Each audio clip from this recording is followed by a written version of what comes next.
Good morning, everyone. My name is Tammy Sadler-Jones. I'm the Assistant City Administrator, and I'd like to call to order the License and Variance Board meeting for Wednesday, May the 27th, 2015 at 10 o'clock a.m. Board members present to my left is Scott Stokes, the Director of Public Works, and to his left is Eric Rando, the City Engineer. Heather Korn is our Deputy City Clerk, and she will be taking the official meeting minutes. First item is a public hearing. Variance request V15021, allow reduction of driveway length from 22 feet to 18 feet, land lot 560, 0.27 acres, 1396 Roswell Street, PM Builders. Can you step forward, please? And for the record, can you state your name and tell us about your variance request? My name is Brad Thompson, and I'm requesting a driveway reduction from 22, not a driveway reduction, but a garage setback reduction from 22 to 18 feet. And the purpose in doing this is I'm reading through planning's notes. I understand what their point is, but one of the things they stated in here is that no trees were impacted, and in the immediate vicinity, that is in fact true. But my purpose in doing this from the beginning was to save the trees that were on Whitfield Street, and I moved the foundation of the house further toward Walker to accommodate those trees, and in doing so, wanted to move the garage location in about the same amount of distance. I think I moved the house foundation from Whitfield about 5-6 feet further toward Walker Court. And so I wanted to slide the garage that far. It wasn't that the garage itself was impacting any trees in the immediate vicinity, but the house was. And so I've already moved the house. And so that's done. What's done is done. And in this case, the garage where it is currently located would work, no doubt about it. But I look at this as kind of a good, better, best scenario. Mm-hmm. Will it work where it is currently located? It will. It's a better location if I'm able to move it 4 feet closer to the street, mainly because it gives a little bit more distance between the garage and the house structure. I know that they point out that it's 4 feet is. I'm really surprised that they denied this, or they recommended denial, because 4 feet just really doesn't make much difference of any kind, in my opinion. I do understand the full-size vehicle business, but the average SUV is probably about 16 feet long these days now. If you're driving a Yukon or one of those, it's probably 18 feet. But in any event, it does sit further forward than the porch on Lot 3. It's going to sit further forward whether it's 18 or 22 feet. So the impact to Lot 3 is, in my opinion, it's not much different between 18 and 22 other than 4 feet, which it makes a bigger difference to the way I set that garage in location to the house than I think it does to the proximity to Lot 3's porch. Anyway, that's the reason for my request. It was based on moving the foundation of the house closer to Walker Court, and in turn trying to slide the garage a little further away so it's not quite so close to the house. How close will it be to the house if it is at the 22-foot distance? It's about 5 feet, which barely gives me enough room for any kind of a pass-through and to grade out both the house and the garage to get the water around both structures. Does this site plan reflect the shifted location of the house, or is it does? Okay, so this is accurate to what's in the field. That is correct. Okay. Actually, I think it's probably a 1 foot closer on the site plan than it is in the field. We moved it another foot. Towards Walker Street. Towards Walker Court. Yes, towards Walker correct. Court. So can you explain a little bit more your hardship again? Well, the hardship is I'm just trying to save specimen trees. Okay. And now, having already moved the foundation, what it does is it limits my ability to grade out the back corner of that house and the back corner of that garage to make it more of a transition from grade to grade that's more acceptable for anybody that would buy the house, just in terms of walkability, in terms of water, getting it just around both structures. And the information that I saw, I didn't see a lot of trees, or did they give There's me not the any right trees. pictures? Yeah, if you look at Figure 4, Figure 4. you have that, I assume? Yeah. That is the picture of Whitfield Street. Mm-hmm. And if you see those trees, now the big one that's right there in the front is not the one I'm talking about, but if you can look past that big one, there's a couple right behind it that are also, well, one's not a specimen, but there's another one that is a specimen behind that. Those are the trees that I was trying to save by sliding the house further toward Walker Court. Mm-hmm. If you're just talking about the garage itself, there are no trees. I mean, there's this little 6-inch that's going to end up coming down anyway. So there's no trees on that side. But again, it was really more of an overall picture of trying to slide the house, and then of course the garage foundation, just to keep spacing between the two structures. Okay. Any other questions for Mr. Thompson? What was the reason for the detached garage versus an attached garage? Really, it was driven by the fact that I'm trying to build master on the main plans as much as I can, because there's just not any of those in the city of Smyrna. And to do master on the main and a garage in one structure is very difficult to do. So it just became evident that in terms of the design that I was trying to achieve on the house, that I needed to do detached garage because it made a much better first floor plan.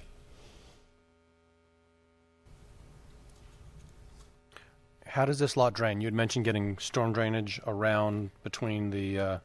It drains garage. to the, if you're facing the lot from the point, to the far left corner, which would be Whitfield Street. Okay.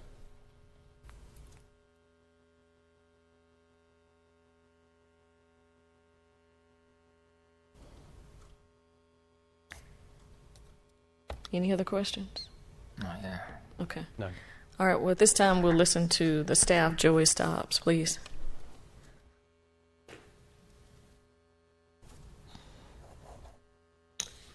Morning, Joey Stobbs, Planner 1, Community Development. Regarding variance case V15021-1396 Roswell Street.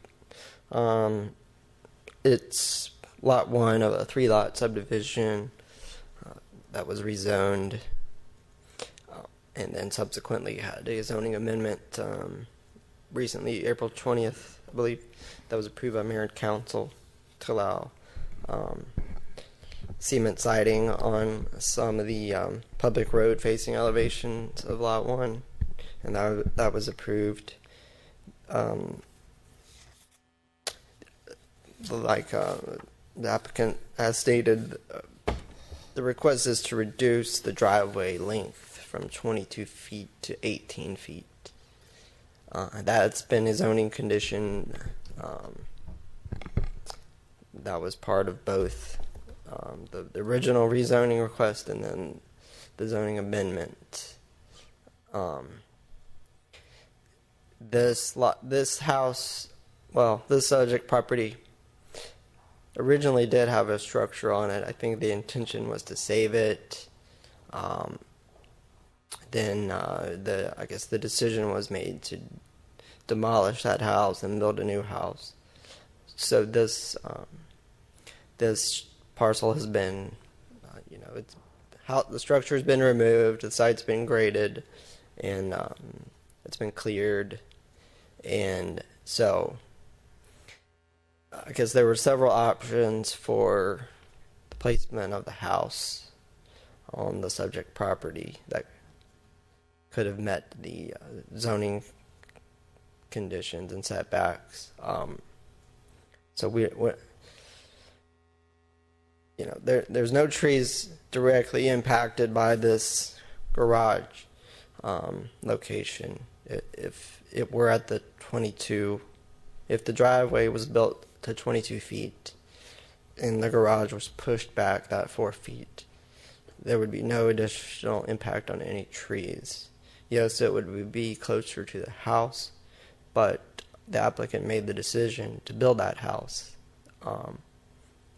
prior to variance approval for the garage, and so that hardship was, in our opinion, self-created.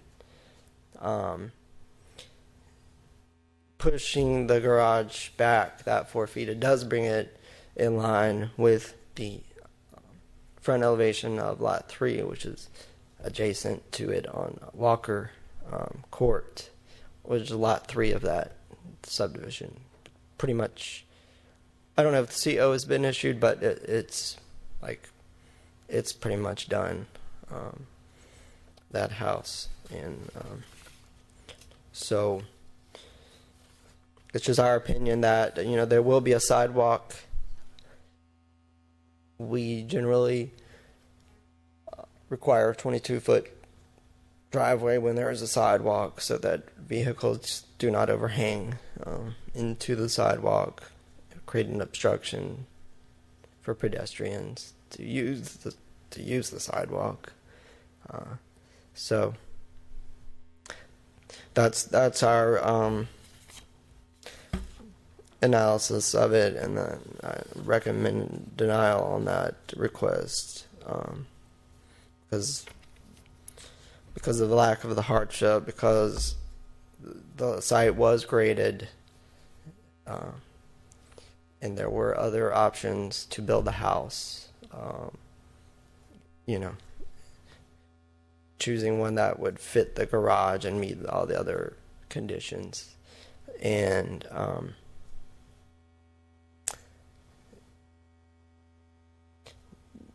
that building it with the 22-foot driveway, it is possible, and it is actually, in our opinion, a better option than reducing it that 4 feet. So that's why we recommend denial. There has been a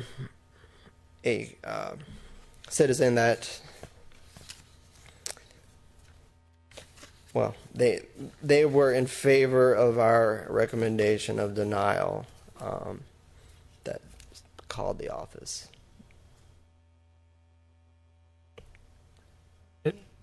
Is that citizen here? Yeah. Would you like to make any comments? Well, let me open this up. This is a public hearing. If anyone would like to speak, I ask that you please step to the podium at this time. My name is Victor Koch, and I live at 1475 Roswell Street.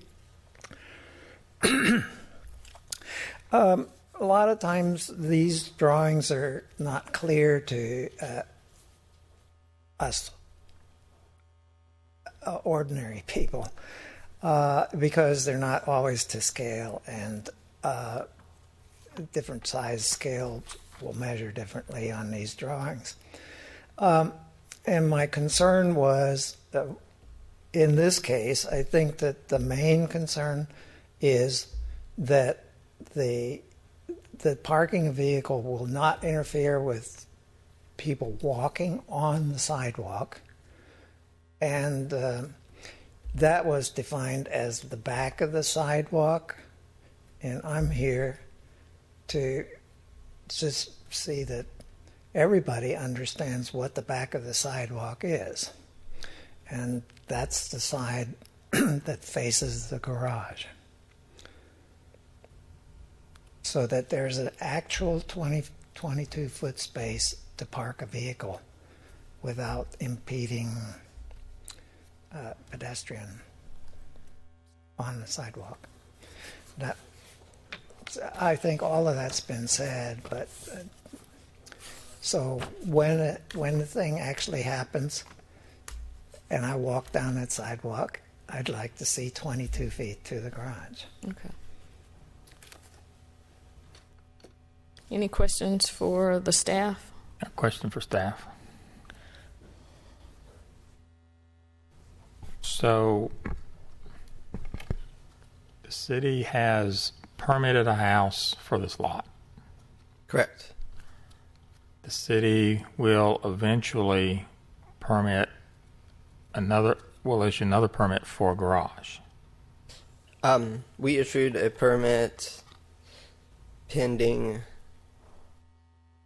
approval, or I guess denial of the garage in either event. So there is That no permit for the garage at this point in time.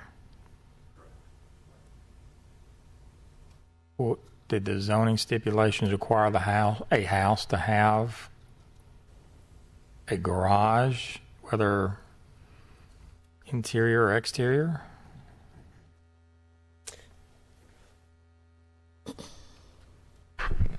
Rusty Martin, senior planner. No, it did not, because the zoning contemplated the existing house remaining, which they had a circular driveway that went in front of the house with an awning or a carport over the front of that circular drive.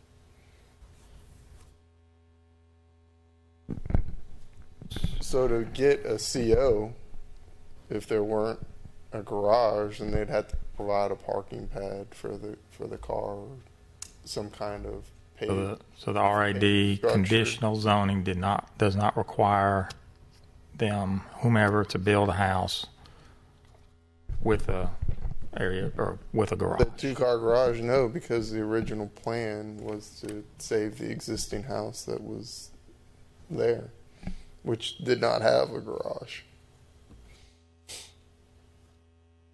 Well, that's not what I asked. Okay, so no, So RAD conditional, even with respect to this particular zoning. there's no zoning condition that says there's got to be a two-car garage. Okay. There's a zoning requirement through the zoning ordinance that requires every house have two parking spaces, Right. and that be on a paved surface. Okay. So that's the minimum they'll need to get the CO. Okay.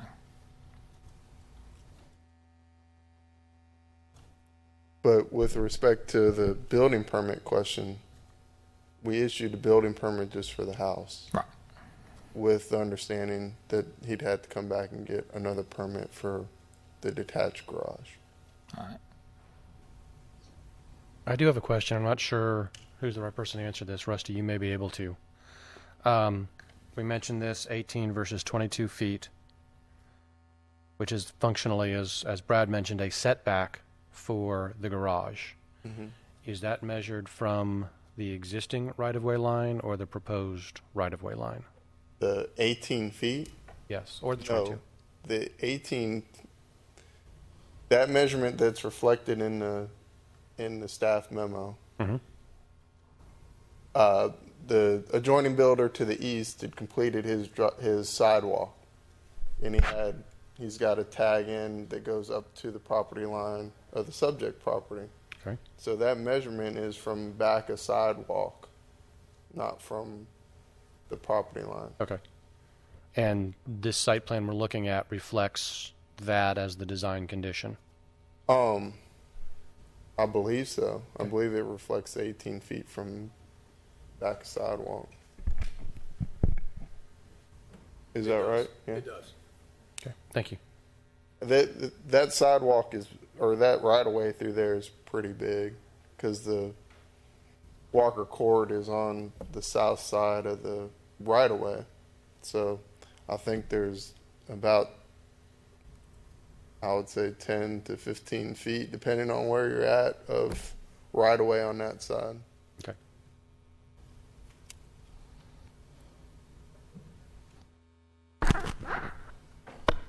Any other questions or comments?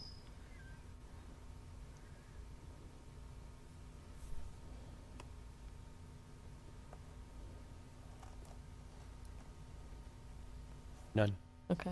Are we ready to entertain a motion?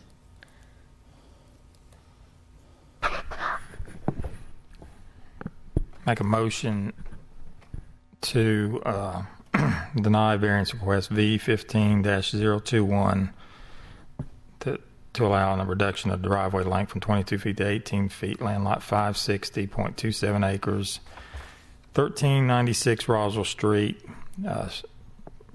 with respect that no no evident hardship can be found on this particular point of business. Make that in the form of a motion. I second the motion. It's been motioned and properly second that we deny variance request V15021, allow reduction of driveway length from 22 feet to 18 feet, land lot 560, 0.27 acres, 1396 Roswell Street, PM Builders. All in favor, please all in favor, please vote. All right, the motion passes unanimously. Mr. Thompson, you can appeal this board's decision to the mayor and council. You have 10 days to contact our city clerk's office in writing, and we can put you on an upcoming mayor and council agenda if you so desire. Thank you. Okay, thank you. Next item is a public hearing, variance request V15013 to 015018, request to deviate from Section 501, accessory uses and structures, and Section 801, side setback requirement, land lot 558, 0.24 acres, 3127 Willis Street. Amanda Fard is the applicant. Hi, can you please step to the podium, please? Morning. Good morning. And for the record, can you state your name? Amanda Fard, and this is my husband, Shahab Fard. Okay. All right. Good morning. And you have multiple variance requests here, so do you mind going through each of these and explaining them to us?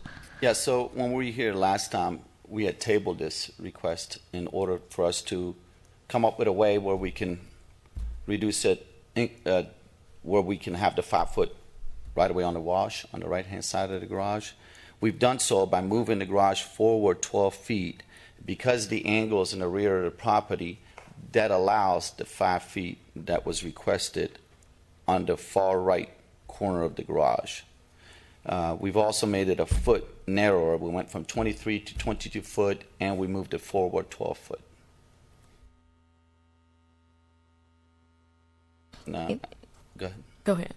As a result, we had to change the plans that we had initially had drawn up, but I guess that was our fault for doing that before having a variance. But nonetheless, a new elevation was submitted to Joey, and so we're here for see if we can get that corrected. All right. Any questions for the applicants? No, not right now. No, not at this time. Okay. All right. We'll hear from the staff next.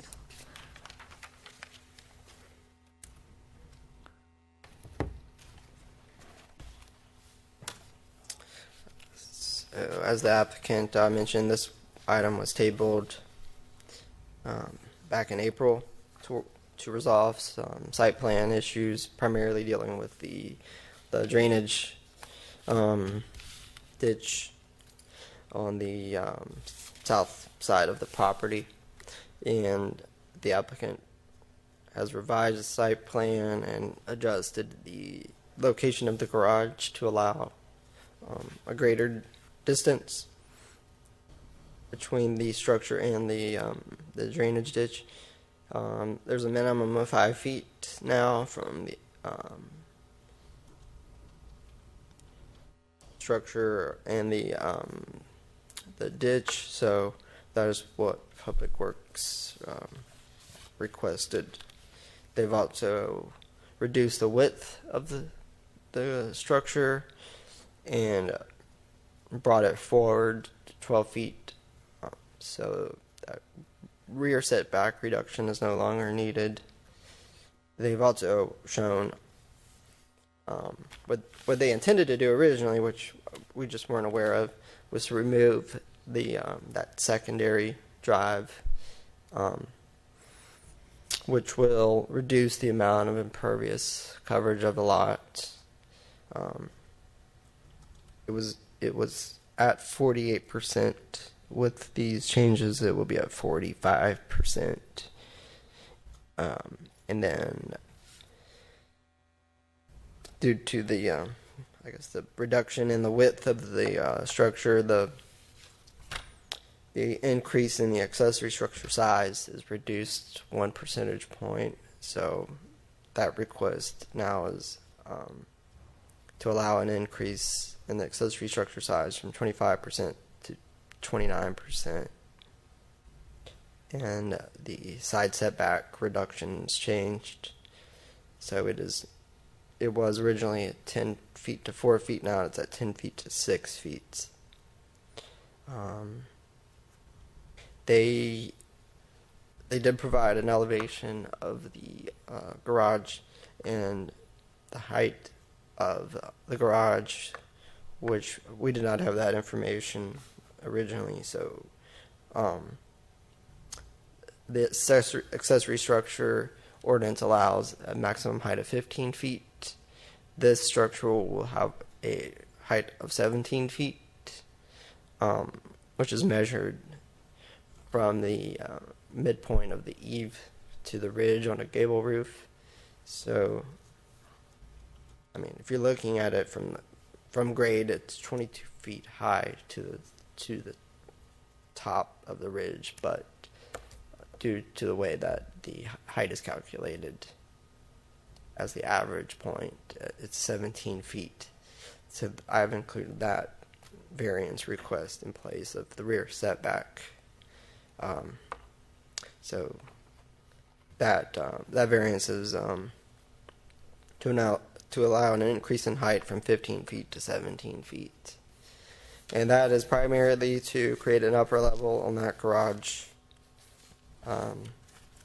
with the stairs being inside the structure that will lead to the upper level. There's no evidence of any bathroom or kitchen facilities or anything of that nature on the floor plan. So, but with all that said, we've recommended approval due to the changes the applicant made that are in line with what the License and Variance Board requested from the previous hearing,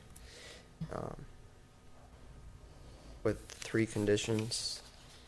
That approval of the requested variance shall be conditioned upon substantial compliance with the site plan submitted with the variance application. 2, gutters and downspouts shall be positioned such that stormwater runoff is directed onto the subject property without impacting adjacent properties.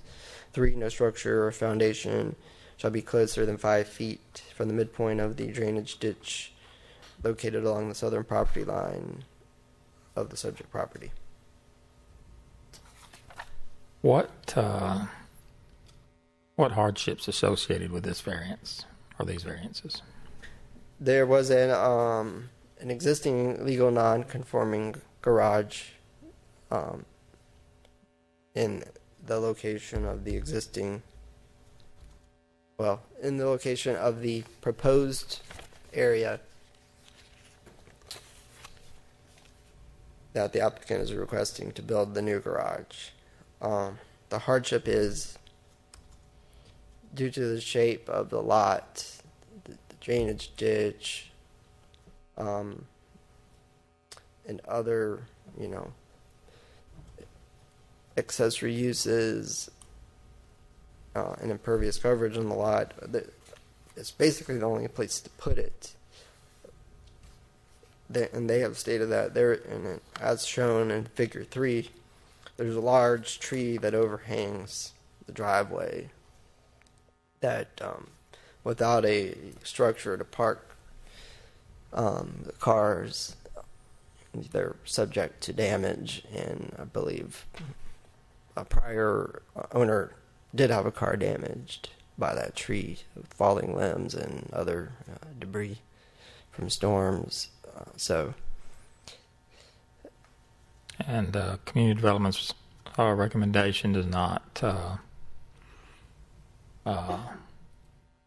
a precedence on this. No.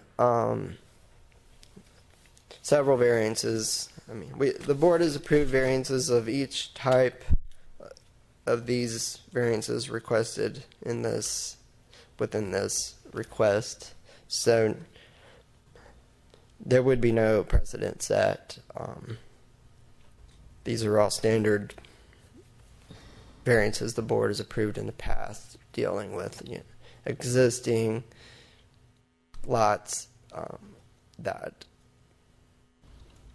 were lots of record prior to zoning ordinance being adopted, and that face limitations when their improvements are proposed on those properties. All right, thanks. Will construction of the garage in the proposed location, now that it's about 12 feet forward from the original application, will that adversely affect that existing tree? Has that been looked at? Well, it's already on. I mean, the driveway is there. Mm-hmm.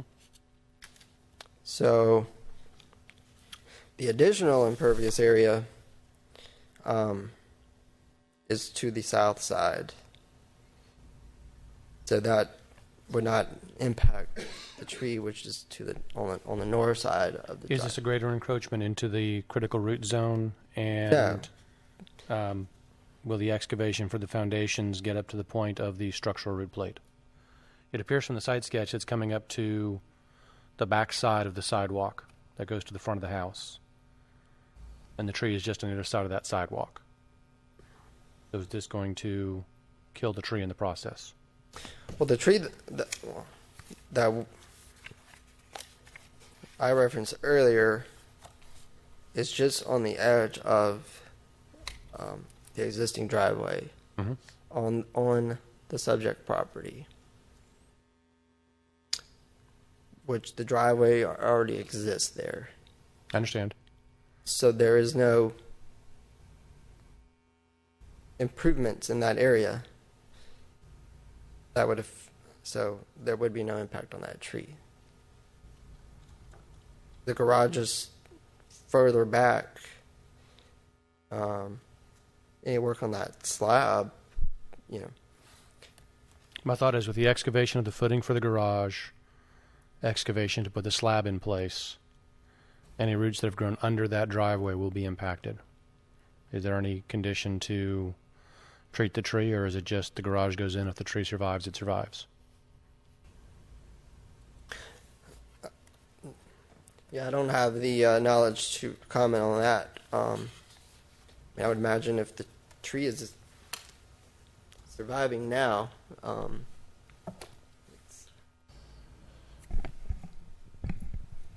This is a single-family lot, so our tree ordinance exempts single-family homes with less than 50% lot disturbance. So essentially, this property is going to be exempted from the requirements of the tree ordinance. So any damage they do to that tree, since they're the owner of the property, they're going to be required to deal with whatever ramifications the construction process puts onto that tree. And whether it means the tree dies and they've got to remove it, then that's an issue. Our main concern with the tree ordinance is when you have a developer build a home and then transferring damaging a tree during the construction process and then transferring that removal cost to a new homeowner that thought the tree was protected during Gotcha. development. Right. So from our perspective, they're owning the home. They'll have to deal with the ramifications of the impacts of the tree if there are any impacts. Thank you. Joey, I'd also like to add a stipulation that the upstairs cannot be made into living quarters in the future. So I'd like to add that to our conditions. So it'll be condition number 4. gotcha. Which is it's stated in the zoning that there can only be one dwelling unit per property. Okay. And a dwelling unit is a structure that has a bathroom and a cooking facilities, the way that we define it. So, but we can add a stipulation that specifically addresses that it cannot be made into a dwelling unit. Okay. Any other questions for the staff? I have a couple questions for the applicant. Okay. The applicant, of course.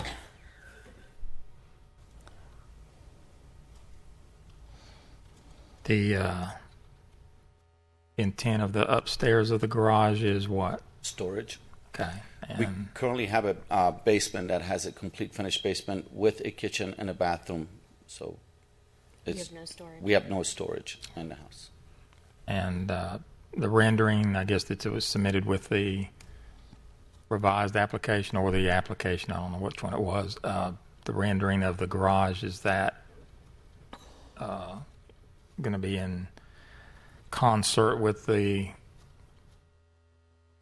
your home's veneer and exterior look, or is it going to be look like two different things? Because I mean, rendering doesn't quite look like the front of the house. Right. No. Absolutely. We will still have to have the plans drawn up since we changed it. Okay. And yeah, we would want to keep the static the same. Okay. That's all I got. And as far as the tree goes, that's a great point on tree. We don't want that tree to die. That is the reason why we bought that house. It's a 200-year-old water oak. So I didn't think about that actually. So we may have to do extra steps to make sure we don't damage the roots, because we don't want to get rid of that tree. The last owner's car did get totaled. Our vehicles have been damaged significantly because of it's just it's what it is. Yeah. You got to get it out of there. Or hide the cars, rather, not the tree. The tree's beautiful. We have a swing hanging off of it in the front yard. It's very picturesque. So that's what we have to say to that. I have no questions. Okay. At this time, this is a public hearing. If anyone would like to speak regarding this issue, I ask that you step to the podium at this time. And for the record, can you state that nobody else is here but the staff and the applicants? All right. I'd like to entertain a motion, please. I would like to make a motion to approve V15-13-18, request to deviate from Section 501 accessory uses and structures and Section 801 side setback requirement, land lot 558.24 acres at 3127 Wills Street, for Amanda Fard. Cases V15013, allow a secondary structure and use. V15014, allow reduction of side setback from 10 feet to 6 feet. V15-15, allow increase in accessory structure height from 15 feet to 17 feet. V15-16, allow increase in impervious lot coverage from 35% to 45%. V15-17, allow increase in accessory structure size from 25% to 39%. And V15-18, allow accessory structure inside yard. I'll second the motion and add also conditions that the approval of the requested variance shall be conditioned upon the substantial compliance with the site plan submitted with the variance application, that the gutters and downspouts be positioned such that the stormwater runoff is directed onto the subject property without impacting adjacent properties. And number 3, no structure or foundation shall be closer than 5 feet from the midpoint of the drainage ditch located along the southern property line of the subject property. And 4, that the accessory use or the garage or accessory structure shall not be used as any type of living facility. That's my second for the motion. Mr. and Ms. Fard, are you in agreement with the 4 stipulations as stated? Sure. Yeah, Okay, absolutely. thank you. It's been motioned and properly second that we approve variance request V15013 through V15018. All in favor, please vote. All right, motion passes unanimously. Thank you. Thank you for your time. Okay. Thank you very much. Next item is approval of the May 13th, 2015 License and Variance Board meeting minutes. Make a motion to approve the the May 13th, 2015 License and Variance Board meeting minutes. I second the motion. It's been motioned and properly second that we approve the meeting minutes for the License and Variance Board for May 13, 2015. All in favor, please vote. All right, motion passes unanimously. I'd like to declare this meeting adjourned at 10:40 a.m. Thank you.